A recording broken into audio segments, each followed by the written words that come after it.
What is up, guys? Welcome back to the Huddle, your weekly playbook helping you gain forward progress in your career.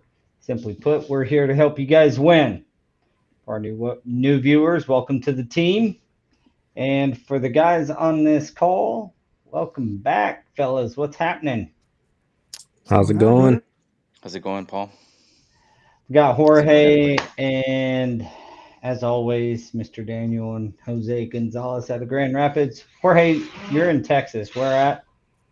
San Antonio? San Antonio. Jorge extraordinaire. Perfect weather right now. Is it? It's Yeah, pretty just nice up here in Kansas City. I'm up at our Kansas City this office today, so a little different scenery. For everybody, please give us a like, subscribe, give us ideas for your topics, and keep that algorithm churning over on YouTube and Facebook and wherever you watch this podcast. Let us know you're listening. All of the Get on here places. live and communicate with us. Let us know what you're thinking. Today's topic is training that sticks. It's kind of a continuance from last week's podcast, but uh, we're kind of going to dive into building a culture of continuous learning. And so, like I said, if you was with us last week, this is going to be a little bit of a continuation of that.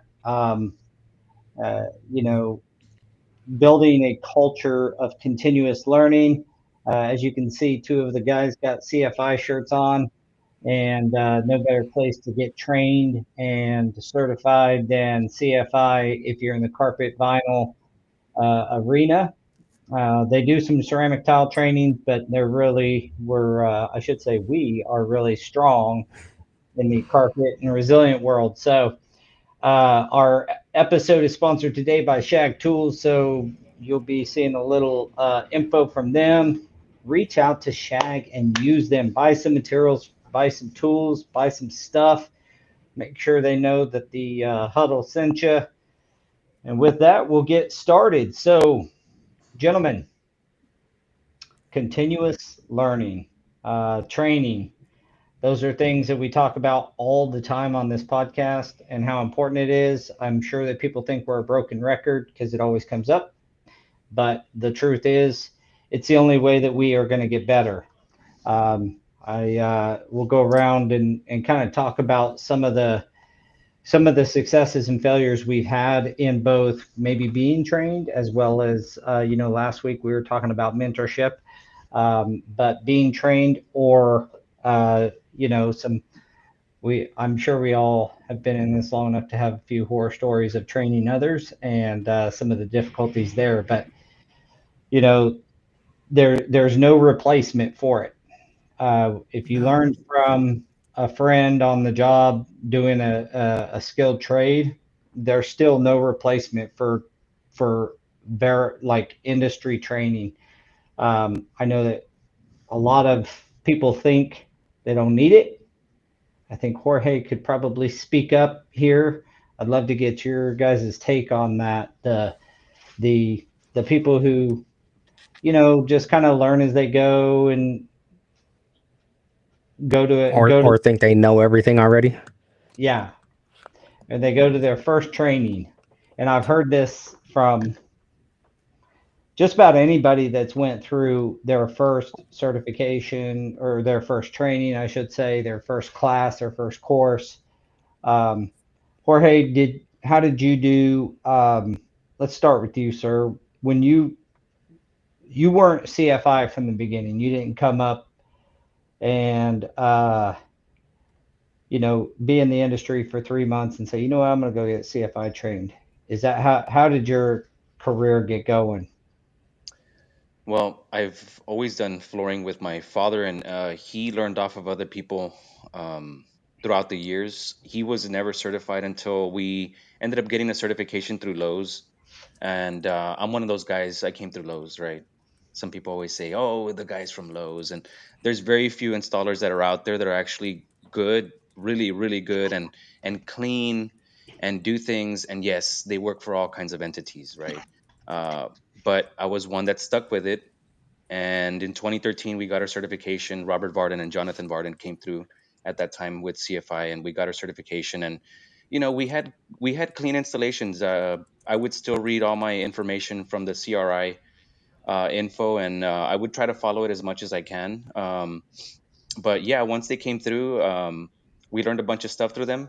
Went through the training process and scored pretty well. And after that, I didn't do anything for a long time. I didn't end up doing anything till like COVID. I got back on track with CFI and stuff for a while. It wasn't in my my agenda to seek out CFI for anything because I didn't know there was anything going on at the time. So after COVID, I said, you know what? Let me go back on online, LinkedIn. Maybe I need to find another job. And then when I was looking on there, I found people from CFI doing training stuff. There was a lot of free classes, courses for stuff online, not through them, but through other entities where you could learn a bunch of stuff at home during that time. So I just started networking and getting back on it. And one thing that I had a challenge was on a lot of the natural fiber stuff. I was getting a lot of the natural fiber stuff, and I really was looking at it the same as regular tufted carpets, regular standard action back stuff, soft bag. But once I got into the natural goods, I was a little bit lost, and that's where I started asking the questions later during that COVID time. Just how do I do this? How do I be better at cutting the seam? And people like Chris Sessom were people that I reached out to, and they were real good at just giving feedback and just telling me, hey, you know what, you need to come out here and learn some of that stuff through NFIC. And eventually I ended up meeting all you cool guys at convention, and that's how it started. So it took one person to let me know, hey, maybe you need help somewhere in this section of your work, and this is the way to go about it. Yeah, did you have that eye-opening moment as well during after your first training? Like, dude, I actually learned some stuff. I kind of thought I Yeah, I was knew like, man, everything, and then I learned something, and I was like, man, I really sucked at doing that seam that couple times. And sometimes you don't know because you don't get the feedback. The clients will just never hire you again, and you don't know if you did a good job, bad job. Of course, in the beginning they're gonna say, oh, great job, but what really happens to that carpet after years, 2-3 years down the line, somebody vacuums it, maybe I didn't seal it correctly, I didn't do the right process. And some of these things you don't hear later on, but it was an eye opener for me because I realized I need to do things a little bit different to that's make a sure this really is good secure. point. That's a really good Yeah. point talking about, how customers, and frankly, how customers will deal with those things if they're not completely satisfied. They just won't hire you again. So you don't get that immediate feedback like you do in training. Hey, that's not right.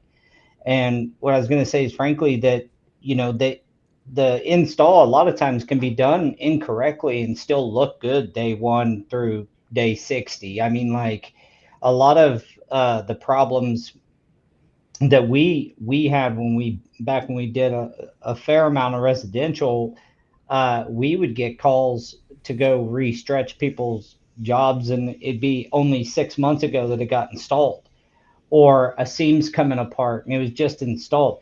Well, they didn't find out until they did their first steam cleaning or their first hot water extraction, and then all of a sudden the problems. Well, a good quality industry standard, like proper installation, that a cleaning is not going to hurt it. It actually helps it. But if it's not installed correctly, a cleaning can cause problems. And that's a lot of what I seen. And we don't do a lot of residential now, but we had a stint there back in the early 2000s. We did a fair amount, and that was one of the things that came back. And so I wanted to point out that your customer is not, it's not a good way to learn going out and getting, a happy customer, because a lot of times they don't know what they're looking for, and they don't know the problem's going to be there for, months, if not a couple of years down the road. Yeah, it's Yeah, funny that you say goes that to about that. the restretch. Sorry, go Go ahead. ahead, bro. Well, it's funny you say that about the restretch because I just picked up a custom builder and a couple years ago, and I've been going back to do the restretches on some of the homes. And I did one recently, and the guy was like, "I've always gone to a home that already had carpet, so I've never experienced an installation. where somebody came at that time and installed something, and they didn't use that thing with the poles that you're using. They just used their knee, and they were so yeah. This guy had big ripples in his carpet, and they were starting to crease. And he goes, I don't know what to do. Should I, just change out all my carpet? I go, no. I go, your carpet's 6, 7 years old, and I mean, that's a family that makes you take your shoes off when you get in that home. So it looks pretty much brand new, the carpet. And I was like, no, I'll stretch those wrinkles out in your whole house. It was like 1,600 square feet upstairs, right?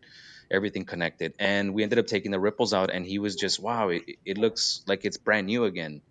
And I was like, yeah, somebody just didn't do what they were supposed to. And I go, do you clean it? Because some manufacturers require for you to clean it so many times a year due to warranty purposes, maybe. Mhm. And he's like, no, I've never really done anything because I think the water might hurt it. And I was like, wow, it looks like it's Fantastic for no that, huh? stains or anything. Yeah. So, yeah, something as simple as maybe doing it while the carpet's ugly like that and unstretched and wrinkled might hurt it. But once we stretched it out with a stretcher, I mean, you can clean it and do whatever you need to do, and it should be fine. If it keeps on Yeah. doing it after that, then it's going to be a manufacturing defect because I stretched at least Allegedly. 2 inches out of it in some spots. So, Or delamination or something like that. You never know, right? something. Yeah.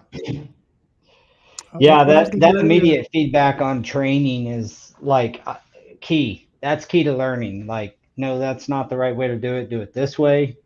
That's automatic feedback, and you just don't get that from the field a lot of yeah, times anyway, unless you have a mechanic right over you or a master installer that you're working with and that's teaching you, and there's plenty of those people that came up and learned on the job and do good work, but there's always something you're going to pick up at training.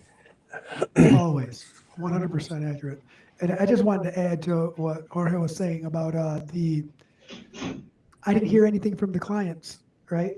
And you hear it a lot. No news is good news, right? But sometimes that's not always the case. Like, and this is a prime example where no news, probably not good news. That means that they didn't tell anybody how well you did. That means that no one's calling you saying, "Hey, my friend's name is Susie. You did her flooring and she loved it, and so I'm calling you because I want a similar thing done." That that's no news is not always good news. True that. That means no referral, and that means it could be something that's not great that they're just not telling you to. Right. Kevin says right here, I'll pop it up again. The best thing he saw on a sign in the workroom was, and I think we've said this before, what if we train them and they leave? What if we don't train them and they stay? Mm-hmm. That's the key, is having untrained staff out there installing for you. So it gets back to the topic that training that sticks is training that's frequent. That's kind of where I think is important. One of the things install wise that helps is if you learn almost every skill somewhat similar. You learn it, someone teaches you, or sometimes you learn the hard way. But let's say you go through education and then you go apply it, and a lot of people are like, I've got to do the thing to get better at it, and that's most of us. You got to actually go do the thing. Sitting in a classroom by itself is not the thing, but you get that knowledge, you get some of those hand skills through your hands-on training, and then you go out into the field and apply it, and then you go back to training and you do a little bit of reinforcement. That's where I think some of our training entities could build some CEU classes that would be super affordable to go. Some affordable CEU classes would be nice, like refresher type things. I think Yeah, you're I spot think on. looking at just like simple stuff like seam sealing residential carpet, like we still run into guys that are like, you don't have to seam seal carpet, and then you have to explain to them the reason why you seam seal. It's not to hold the seam together, man. It's to hold the carpet together at the seam. Yeah, we're And talking residential, but I still am amazed. I got a big job going on now that I'm amazed at how much carpet tile gets just stuck over old broadloom glue. Oh, You know, it is. yeah. I just did a demo and I was like, how in this there I you know, it looks like hell anyway, but you assume that it looks like hell because the age and we're going in to replace it, obviously. Um, but who knows how long it looked that bad, curled and just gnarly. Hey, And bro, glue's glue, right? yeah, That's what they say. Glue's glue. Oh, it sticks. It's good. Back in yeah, my day, Monobond. That's yeah, because I mean, even online, you see all these guys that are like posting pictures, and then they're like, "Hey, do I need to remove this?" And then a lot of us are like, "Yes," but then you got those guys that are like, "Just skim it and go." And it's like yeah, what we say all the time is read the instructions, right? And on every instruction, it says to remove the adhesive. So yeah. We maybe these pretty much guys have a just don't standard know how to that read. we pretty much just have a standard. Like if you don't, as a company, if you don't reinforce the industry standards, it can be a problem. You know, guys will try to get away with stuff. And even when you do your best, guys will try to get away with stuff. I had a project a few years back with a bunch of Mohawk that curled up everywhere, and we pulled it back, and the sub had freaking got paid to remove the adhesive and didn't remove it. You know, night job, that kind of thing.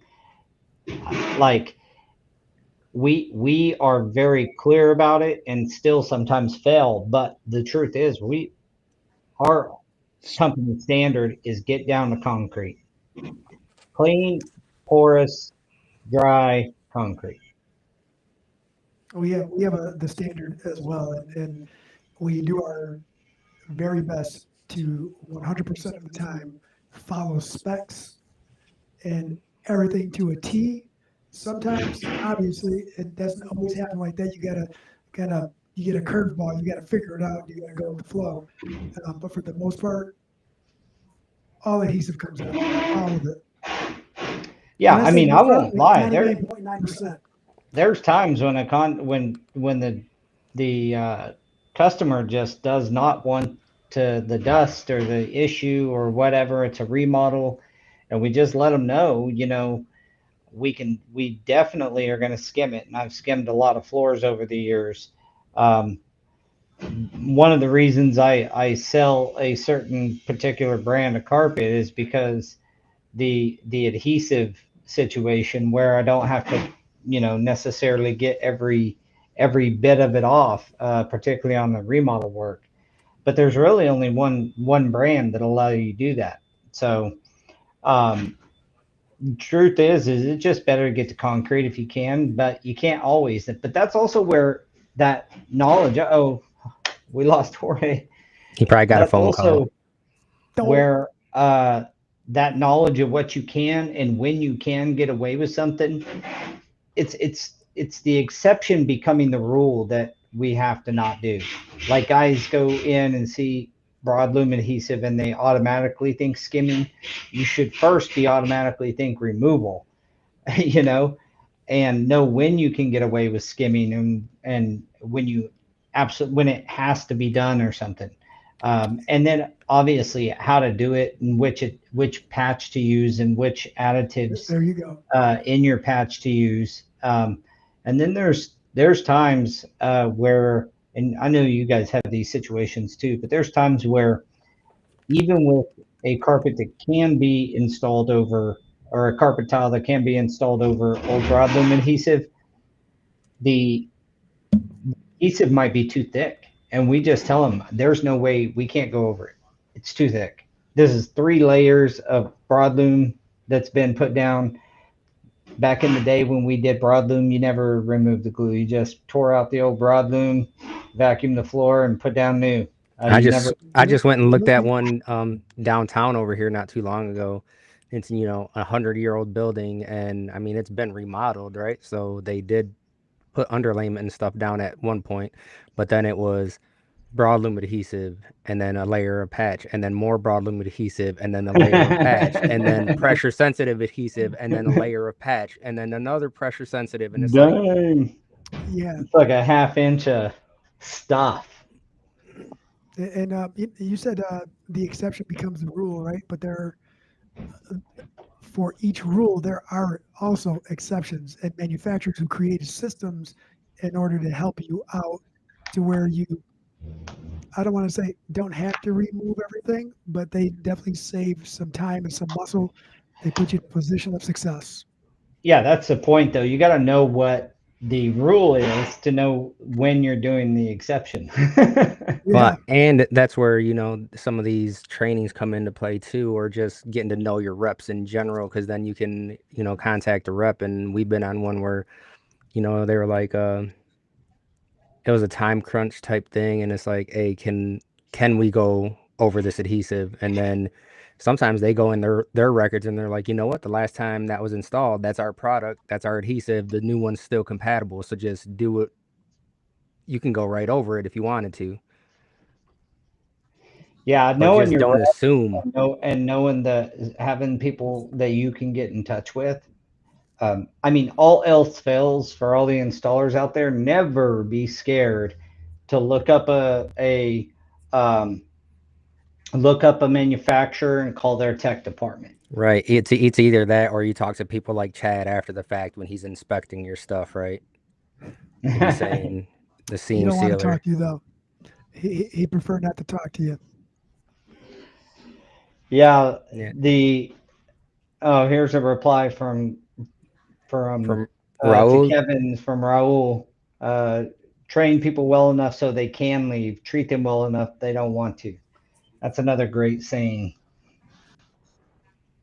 Sure is. Yeah, and part of that, when you do when people do studies, you've probably read these studies where um, there is um,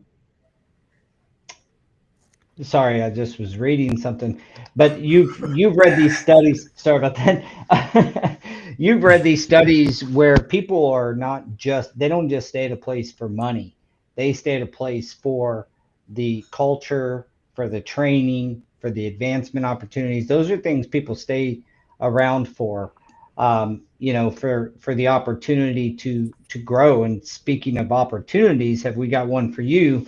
Shag Tools is our sponsor today, and we would like to give you a quick ad from Shag. Remember to use code Huddle10 to get 10% off of your purchase.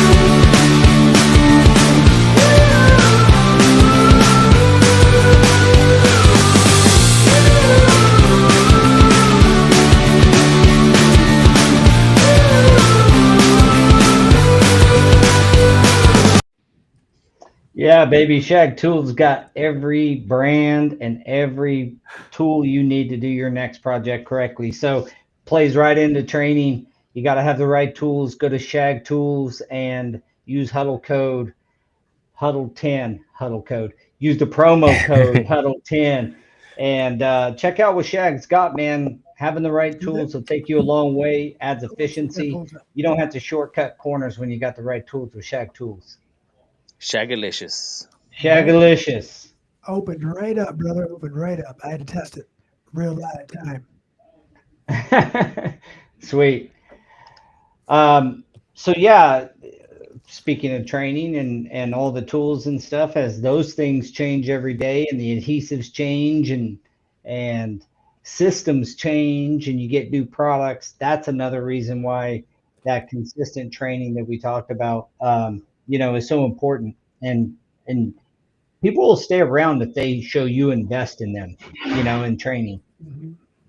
And every Monday we have a meeting with everyone, right? And that's what I continuously tell them. It's you gotta train yourself, and it doesn't have to be anything big, but the more knowledge that you gain, the better off you are when you can't be on the floor anymore. You can't just think that you're gonna do this until you retire, right? Because all it takes is that, something to happen to your knee and then you're done.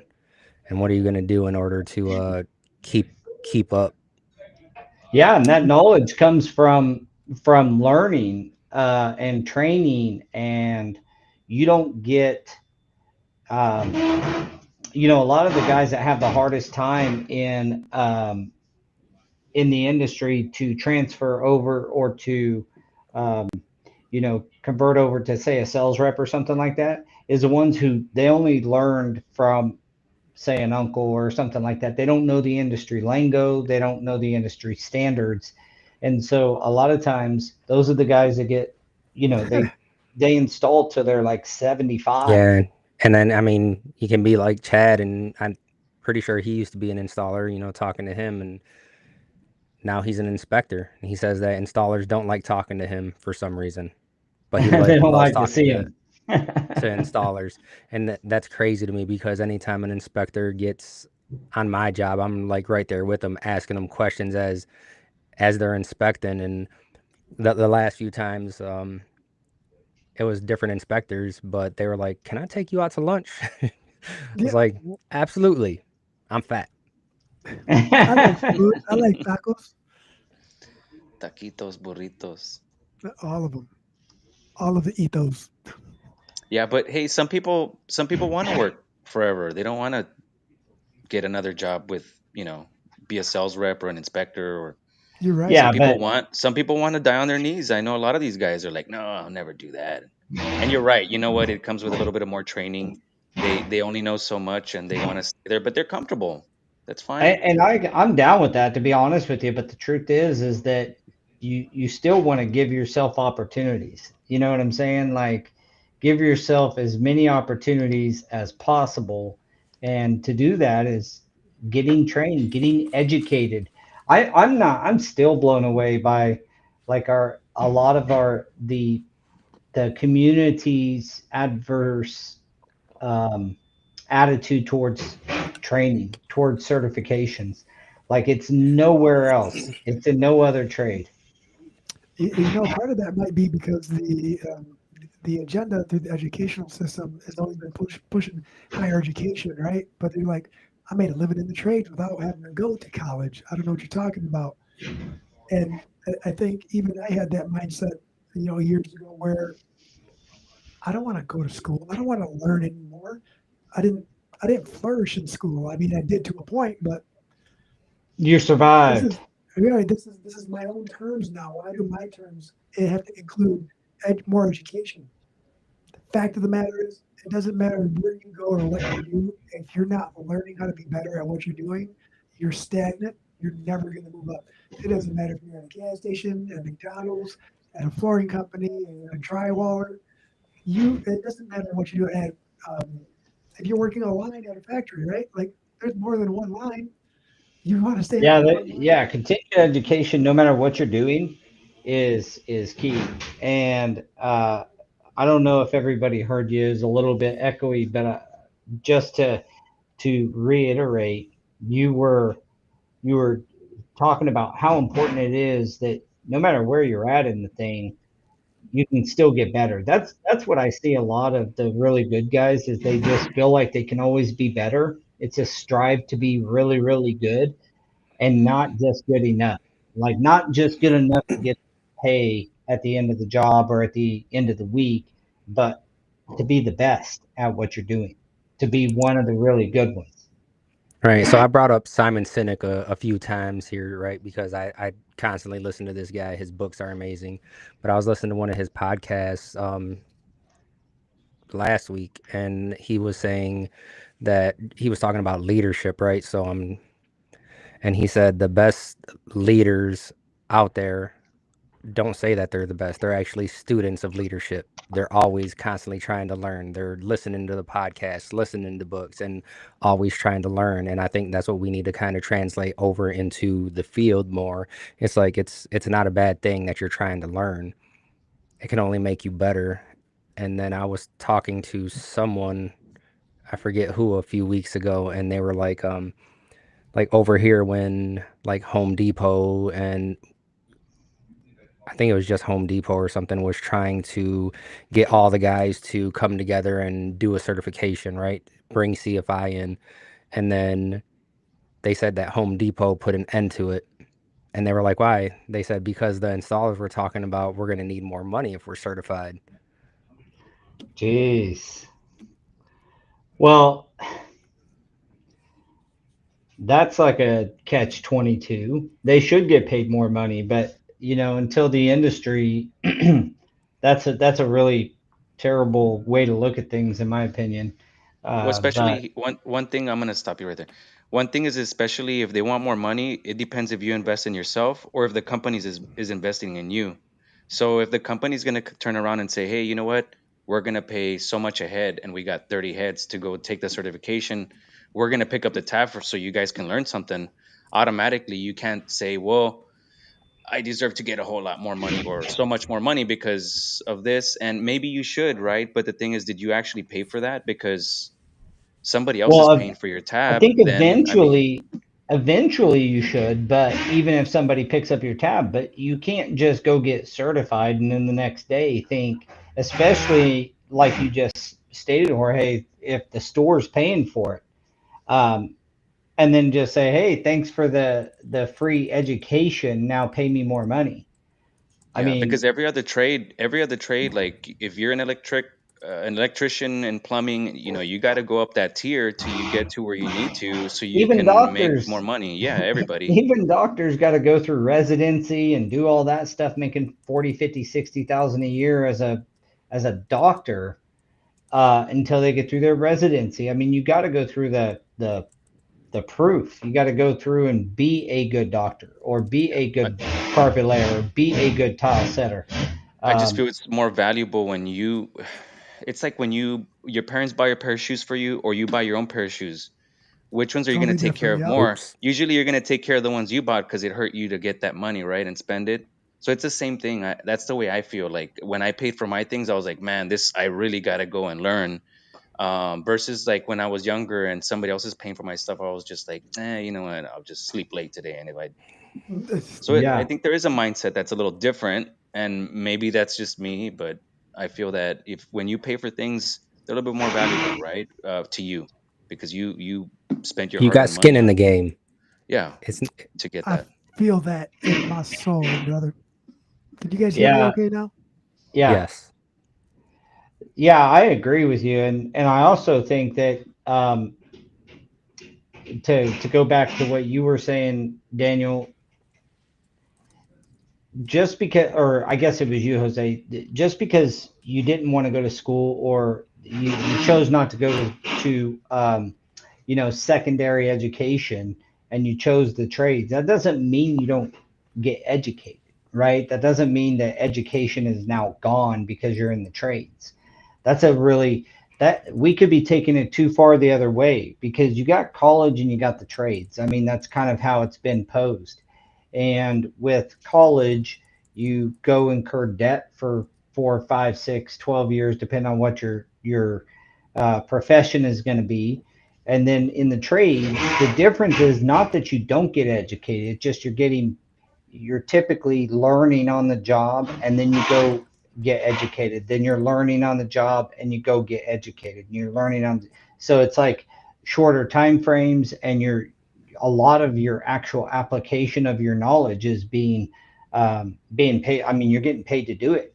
That's the apprenticeships in the trades.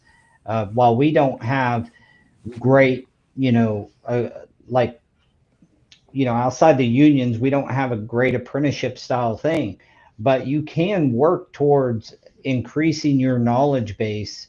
If you're on Trade Tap, well, Go Carrera, which is soon to be known as Trade Tap, your score is going to always continue to get higher as you get more training and you get more education and more years of experience.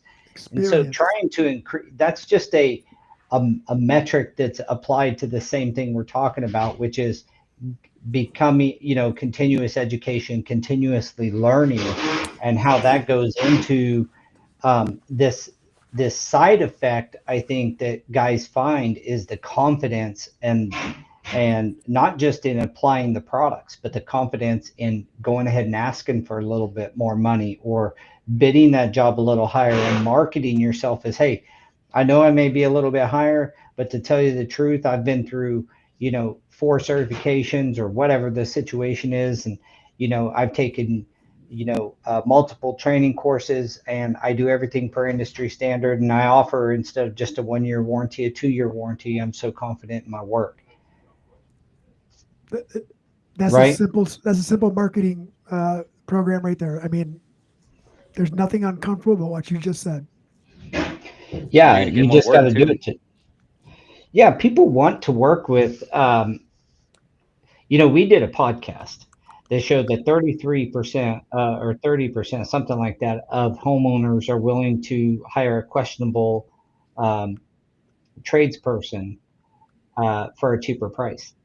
And we thought, wow, that's crazy. That means 70%. 70%. Yeah, you don't look at the flip side. That means 70% of your customers are willing to pay more for the right person to do the job for them. All you have to do is prove that you're the right person. Either keep your certifications, put them on your cards, or get a profile on Carrera, soon to be, like I said, TradeTap, and use that to market yourself. Say, it's all of the above. Do all of the above, because the more credibility you have in anywhere they search for you, right? If like you just put your name in there and they search for your name, what's going to pop up? Yeah. Yep. I would say that I'm part of that 70% in a lot of different aspects, only because I was part of the 30% for a long time. And you get sick of, well, I thought I was doing it the right way. I thought this was what you were expecting. I guess we misunderstood each other. Or, no, I didn't really have a lot of experience in that. I just figured I could do it. So that's what pushed me to the 70% side. Yeah, I'd much rather know. I mean, if we apply it, and of course, it's not life or death when you're getting tile installed, but if you apply it to like your doctor, I mean, if you're going to be operating on me, dude, I want to know that you did your stuff, like that you went through the class you was taught, and I mean, someone was your first surgery. I know that. I just don't want to be. How many frogs did you dissect in middle school? Yeah, I want to know just like that you know your stuff. Walking into Rollins' office with his all the plaques on his awards. wall. Yeah. Well, Rollin, he's not only such an advocate for the training industry overall, but a great advocate for CFI. And, he's spearheading all of the chapters, and that's another good way to get involved and get into trainings that you wouldn't typically know about, is see if you've got a local chapter of CFI. Those pay dividends past just training, because you get into a community of guys, and you can help one another out. There's nothing better than being able to pick up the phone and call someone and say, hey man, I've been doing this a long time, but I'm in a pickle and I don't know what to do here. And we've all gotten in those situations. We just all didn't have that contact to call. Right. I got a call this morning from someone that, we haven't really worked with him, right? We've known him for a long time, but then he calls us, he called me and he's like, I just got to pick your brain a little bit. And it was about pricing and stuff, because he's like, I don't do this all the time, and I know you guys do. Mm-hmm. Yeah, I can't count how many times I've gotten calls about, hey, I just need to pick your brain.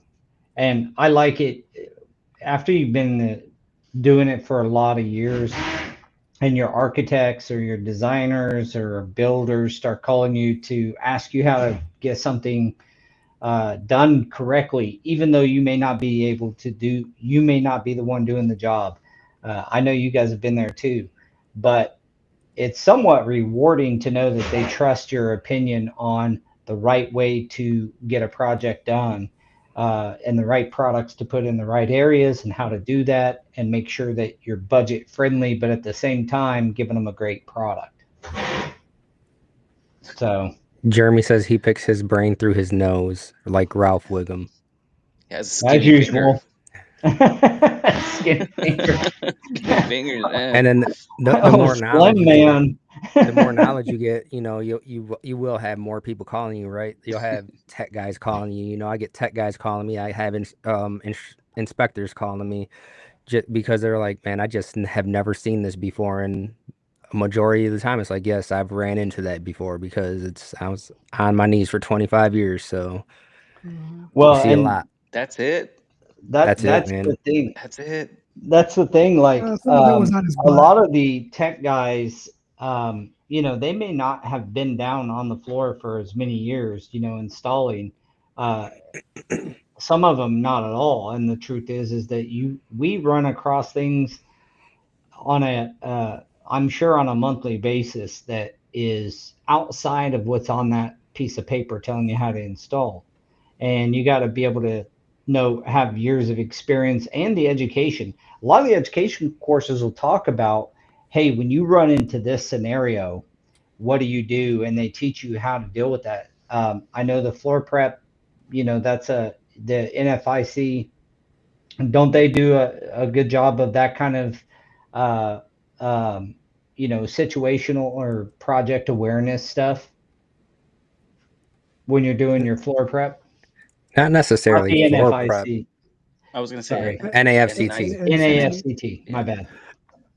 Too many acronyms. My eye was twitching. I'm like, I think he's talking about a different one. I was gonna correct you because I was gonna say I don't know about NFIC, but NAFCT has a Yeah, the really good NAFCT. substrate and subfloor program. It's like it's very, I want to say it's entry level, right? Because that's the way it's marketed, but it goes really in depth on the science behind things and why you should know it. Yeah. And Learning a just little as bit a about reminder to everybody, today's episode is sponsored by Shag Tools. I'm going to pop up their QR code. Get on Shag Tools and go get yourself 10% off all your floor prep materials, your tools. Make sure to show them some love. But yeah, I mean, I think that when you understand that like knowledge is power, I know that's a cliche saying, but it's true. Later on in your career, what we were talking about earlier, yeah, maybe you do want to leave on your knees, so to speak. But the truth is, opening up those doors, you at least have some options because you never know There you what's going to go. happen. I mean, I did have an installer that installed till he was probably 80. His name was Dwayne. Nickname was Cowboy, and he was an old tile installer, and he installed till he's probably 80. You know, he was also one of the most financially responsible installers I knew. He had taken almost every dime he made. He invested in classic cars or stock market. I mean, he was just one of those guys. And that's I another think, thing we can learn as installers is like invest your money, don't spend it all. That's all. We've dealt with that in other episodes, but yeah, I think the and you older know, it's guys always good to save 10% from Shag Tools too, guys. So that I've seen in it have been the same way. It's they work for like the insurance or something because they're like, technically I don't need to, but I need the insurance. So Yep. yep. And I remember the gentleman that I'm visioning, I worked with years ago, and he was 77 at the time, and it's just like, why are you still here? He's like, I need something to do. I need insurance. My wife needs Yeah. insurance, and I like you guys.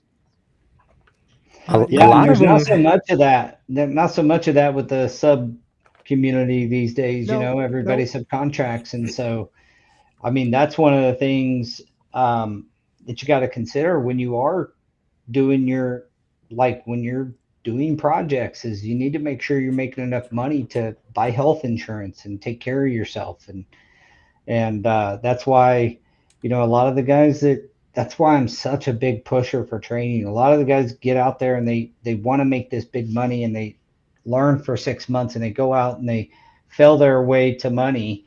But they're not really operating as a business. They're not really treating their profession as a profession.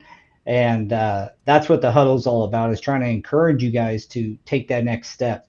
And training is just a huge part of that as well. And when we talk about training and learning, we've talked a lot about the hand skills and stuff, but for all you subs out there, you got to be educated when it comes to taxes and finances as well. I've seen more guys go down because of taxes and finances than anything. That, and frankly, sad to say, drugs. Those three things have taken out more good installers than anything. So, Or the So learn more sauce. about drugs. The the sauce. sauce, yeah, the sauce will get you too.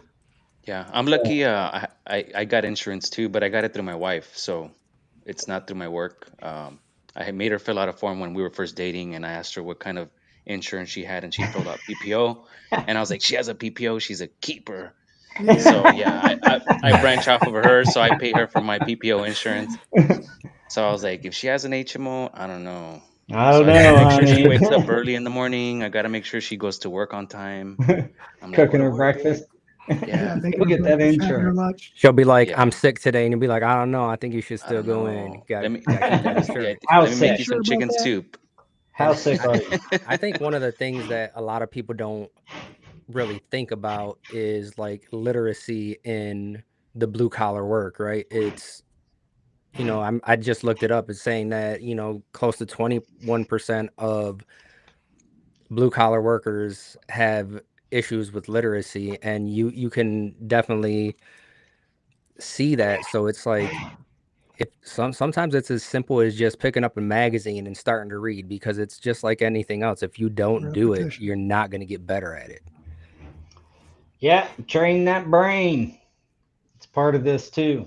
I think maybe Training. sometimes, especially like sometimes that's why people don't want to do it, because they don't want to see that embarrassment of people knowing that they don't know how to read or something. And you see that, especially on the Spanish speaking side, is they don't want to do it because it's not in my language. Or I mean, sometimes even then, they can't read or write in their own language. Hmm. So it doesn't matter what it is. But there's you just have to do it, and you're Yeah, not that's going a to whole get better nother unless you People on the start. podcast. Spanish side are brutal though, bro. Like it's the culture's Bro, different. They'll just like knock on you all day. Versus Oh, English, like there's a lot of people that speak English we language. bring that to They the could be English mean, but side of things. there's more yeah, nice yeah, people. 100%. Spanish is brutal, So, well, the man. thing is, the difference is that the Spanish side, they're going to knock you to your face. The English side is they're going to wait till you can't see or hear them. I will tell you that. So we get the best of both worlds, bro. I just want to throw that in there. But you're right, Daniel. A long time ago, I think I was probably 17, 18 years old. And I started realizing even the people that I didn't feel were very intellectual, they weren't dumb. But every day they would read the newspaper. They would read. Uh, they were involved in reading. They were very literate and they knew how to articulate themselves even better than I did, even though they might not have had the best job, the best career, but they can talk and they can read and they can flow and they were comfortable in this because they practiced it every day.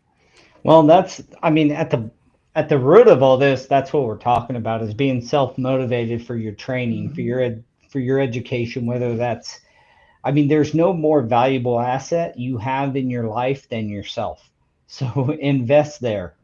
you know like, you can't do your family any good, you can't do your friends any good, you can't do any charities any good, you can't do anybody any good if if you're not taking care of yourself. So we've had mental health episodes on here, um, because of that, because we understand, we believe that you got to take care of yourself, and one of those things is being self-educated. So I just encourage everybody, reach out to CFI, reach out to NAFCT, reach out to CTEF, CTEF, the NWFA. FCEF. Like you can literally just Google flooring trainings and you're going to flooring certifications and you will find these people. If you're in the wood, it's the NWFA. If you want to do hardwood, those kinds of things, go get educated. Do not sleep on yourself. Make yourself the best you can be, and you'll be in high demand. There's no doubt about it. Everybody that I know that's done really well in this industry, that was really in high demand, had took their career seriously. Like they went and they got the education, they got the certifications, they got the trainings, they invested in themselves. So I encourage everybody to do that. And I know Yeah, you if you're guys gonna do be in too. this, if you're gonna be in this business for the rest of your life, you might as well make something of it. So Amen. just keep on trucking, keep on trucking. FCITS for inspectors. There you go. Yes. Yeah, it's another great avenue for installers who may want to move to a different aspect of the business is inspecting. So you can look that up as well. And, frankly, um, when I was installing on an everyday basis, I wish I would have went to some inspector courses to learn that side of it. Just, I think it would have made me a better installer. And I think that's kind of a common thought today is that, installers ought to look at getting in. If you've gotten certified or you've went through different installation courses, you know, checking out the inspector side of the world wouldn't hurt you. So, all right, well, we've come to the end. I want to thank Shag Tools for sponsoring this episode. I want to thank all of our participants in the chat. Sorry we didn't get to all of you guys, but we got the flow in here. So if you have any topics you'd like for us to cover, we're coming up on the end of our topic list, and so we'd love to get your feedback. Jump on Facebook, hit us up on there and let us know what you'd like to see, what you'd like for us to talk about, any experts you'd like us to bring in, that kind of thing. We're here for you guys. We want to help you in your careers. I don't care even if you're a drywaller watching this, but all the trades are welcome. We are a flooring trade here, but all the trades, this stuff is like not trade specific, so I want to thank everybody for joining us today. Give us a like, give us a subscribe, thumbs up, thumbs down. Like Jose always says, we don't care. Just interact with us and let us know what we're doing that you love and maybe that you don't. Yeah, Thank thanks, you, guys. everyone. All right, guys. Appreciate you. We'll see you guys next Laters. week. Thanks, Kevin. Hi to Kevin.